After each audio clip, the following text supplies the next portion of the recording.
नमस्कार मेरे प्यारे विद्यार्थियों, आल्ध्रू एकेडमी में आप सबका एक बार फिर से बहुत बहुत स्वागत है। मैं हूं आपका अपना आल्ध्रू सर और आज हम VMOU कोटा के जून 2026 एग्जाम्स के लिए BA प्रोग्राम के सब्जेक्ट कोड GP03 यानी गांधी चिंतन के सबसे महत्वपूर्ण 20 प्रश्नों को बिल्कुल आसान भाषा में कवर करने वाले हैं। ये वो प्रश्न हैं जो आपको सेक्शन ए में पूरे 2 मार्क्स दिलाएंगे। तो चलिए बिना किसी देरी के अपनी जीत की तैयारी शुरू करते हैं। दोस्तों, हमारा पहला सवाल, और ये देखिए कितनी बार रिपीट हुआ है। दिसंबर 2017 से लेकर दिसंबर 2023 तक हर साल ये प्रश्न आया है।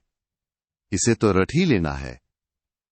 प्रश्न है, गांधी द्वारा प्रतिपादित राजनीति के आध्यात्मिकरण की अवधारणा, अर्थ या विशेषताएं बताइए। इसका सीधा सा मतलब यह है कि गांधी जी चाहते थे कि राजनीति सिर्फ सत्ता का खेल न रहे, बल्कि उसमें नैतिकता और धर्म के अच्छे सिद्धांतों को मिलाया जाए, ताकि राजनीति सिर्फ और सिर्फ इंसानियत की भलाई के लिए काम करे, मानव कल्याण उसका मुख्य उद्देश्य हो।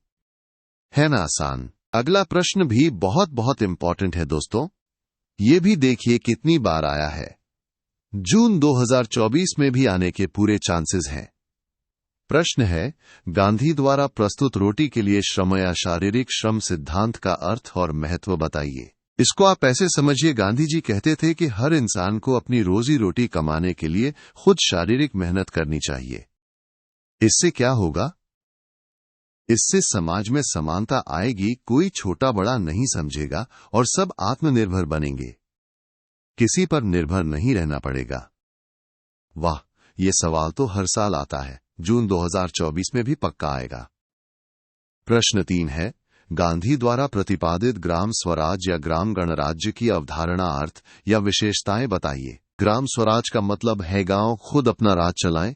ये कैसी व्यवस्था है जहां गांव आत्मनिर्भर होते हैं, खुद अपने फैसले लेते हैं और सारी ताकत जनता के हाथों में होती है, यानी गांव के लोग ही अपने गांव के मालिक होते हैं। कितना बढ़िया कॉन्सेप्ट है ना। अगला प्रश्न, साधन और साध्य की पवित्रता। दोस्तों, ये भी कई बार पूछा गया है, इसे भी अच्छे से समझ लीजिएगा। प्रश्न है, गांधी द्वारा प्रस्तुत साधन और साध्य की पवित्रता की अवधारणा को स्पष्ट कीजिए। इसका मतलब यह है कि अगर आपका लक्ष्य अच्छा है तो उसे पाने का तरीका भी उतना ही अच्छा और सही होना चाहिए। गांधी जी कहते थे कि आप किसी अच्छे काम को गलत तरीके से हासिल नहीं कर सकते। जैसे अगर आपको शांति चाहिए तो आप हिंसा का रास्ता नहीं अपना सकते। साधन भी साध्य जितना ही पवित्र होना चाहिए। और अब आता है हमारा प्रश्न 5, स्वदेशी। ये भी परीक्षा में बार बार आता है, तो ध्यान से सुनिएगा। प्रश्न है, गांधी के अनुसार स्वदेशी का अर्थ और अवधारणा समझाइए। गांधी जी के लिए स्वदेशी का मतलब था कि अपने आसपास बनी चीजों का इस्तेमाल करो। इससे क्या होगा? इससे हम आत्मनिर्भर बनेंगे, अपने देश और अपने लोगों को सपोर्ट करेंगे। ये सिर्फ एक आर्थिक विचार नहीं था, बल्कि एक सेवा धर्म था, यानी अपने समाज की सेवा करने का एक तरीका। दोस्तों, अगर आप भी चाहते हैं कि आपके 75% से ज्यादा मार्क्स पक्के हो जाएं, तो इस पूरी सब्जेक्ट गाइड PDF को अभी के अभी डाउनलोड कर लीजिए। इसमें आपको सारे महत्वपूर्ण प्रश्न और उनके उत्तर मिलेंगे। डायरेक्ट लिंक नीचे डिस्क्रिप्शन बॉक्स में दिया गया है, तो देर किस बात की, अभी क्लिक करें और अपनी तैयारी को सुपरचार्ज करें। चलिए अब देखते हैं प्रश्न 6। ये भी जून 2024 के लिए बहुत महत्वपूर्ण है। प्रश्न है, रस्किन की पुस्तक अनटू दिस लास्ट का गांधी पर क्या प्रभाव पड़ा? रस्किन की इस किताब ने गांधी जी को सर्वोदय का विचार दिया। सर्वोदय का मतलब है सबका उदय, यानी समाज के हर वर्ग का, हर व्यक्ति का भला हो, सबका कल्याण हो। ये एक ऐसा सिद्धांत था जिसने गांधी जी के विचारों को बहुत गहराई से प्रभावित किया। अगला प्रश्न है, गांधी जी पर विभिन्न धर्मों का क्या प्रभाव पड़ा? ये भी एक बहुत ही कॉमन और इम्पोर्टेंट सवाल है जो अक्सर पूछा जाता है। गांधी जी ने सिर्फ एक धर्म को नहीं माना, बल्कि उन्होंने हिंदू, जैन, बौद्ध, ईसाई और इस्लाम, इन सभी धर्मों से अच्छी बातें सीखी। इन सभी धर्मों के प्रभाव से उनके सत्य और अहिंसा के सिद्धांत और भी ज्यादा मजबूत हुए। वो सभी धर्मों का सम्मान करते थे। अब हम बात करेंगे प्रश्न 8 की, जो है सत्याग्रह और निष्क्रिय प्रतिरोध में अंतर।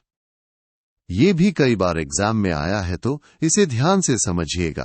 देखो दोस्तों, सत्याग्रह का मतलब है सत्य के लिए आग्रह करना है, आपकी आत्मा की ताकत पर आधारित होता है।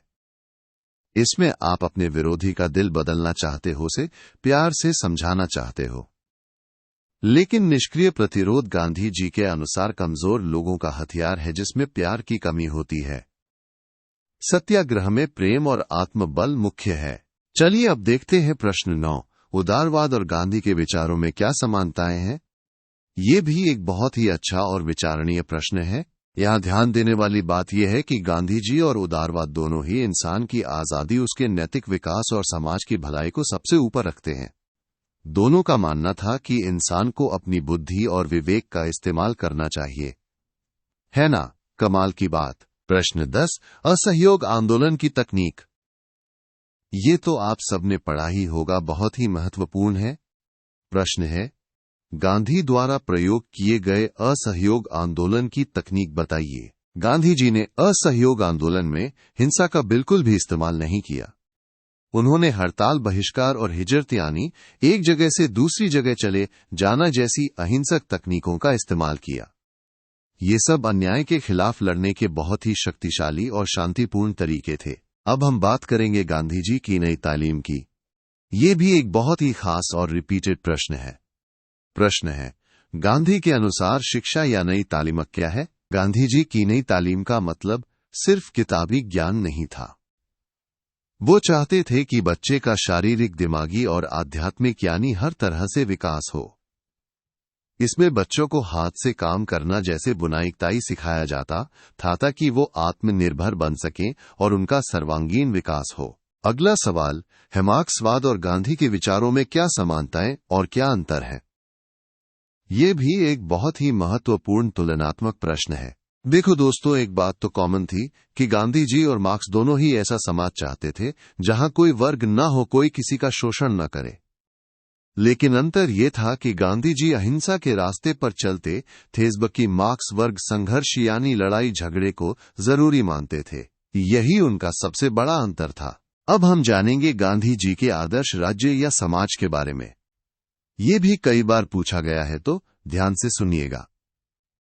प्रश्न है, गांधी द्वारा प्रस्तुत आदर्श राज्य समाज की विशेषताएं या आशय बताइए। गांधी जी का सपना था राम राज्य या सर्वोदय समाज।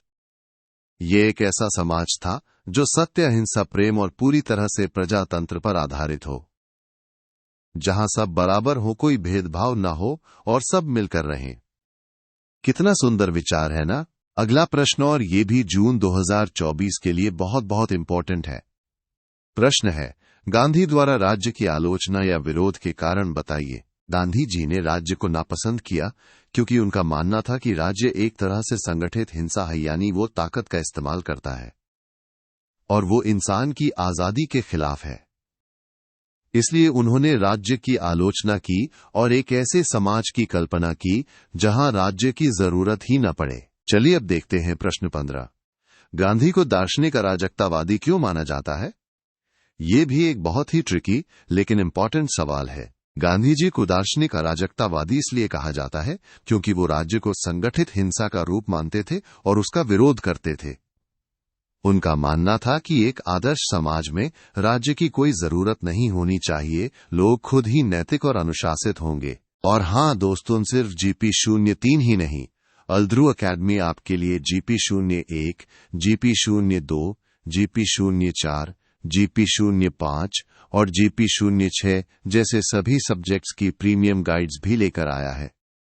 इन सभी गाइड्स को डाउनलोड करने का लिंक भी आपको नीचे डिस्क्रिप्शन बॉक्स में मिल जाएगा। तो अपनी तैयारी को और भी मजबूत बनाइए। अब बात करते हैं प्रश्न 16 की, सर्वधर्म समभाव।